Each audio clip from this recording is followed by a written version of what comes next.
കുവൈറ്റിൽ മിസൈൽ ആക്രമണം. വ്യോമ അതിർത്തി ലക്ഷ്യമാക്കി ഉച്ചയോടെ എത്തിയ മിസൈൽ പ്രതിരോധ സേന ആകാശത്തു വെച്ച് തന്നെ തകർത്തു. രാജ്യത്തിന്റെ സുരക്ഷാ സംവിധാനങ്ങൾ അതീവ ജാഗ്രതയിലാണെന്ന് പ്രതിരോധ മന്ത്രാലയം അറിയിച്ചു.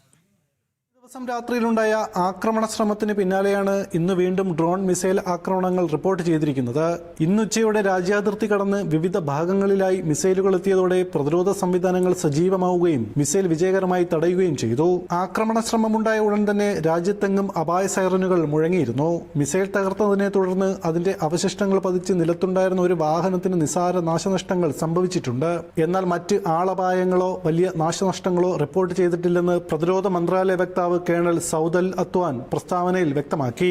കുവൈറ്റ് വ്യോമാതിർത്തി ലംഘിച്ചെത്തിയ മിസൈലുകളെയും ഡ്രോണുകളെയും തടയാൻ പ്രതിരോധ സംവിധാനങ്ങൾ നിലവിൽ സജീവമായി പ്രവർത്തിച്ചുകൊണ്ടിരിക്കുകയാണ്. ജനങ്ങളുടെ സുരക്ഷ ഉറപ്പാക്കുന്നതിനായി അത്യന്തം ജാഗ്രതയോടെയാണ് സൈന്യം നീങ്ങുന്നത്.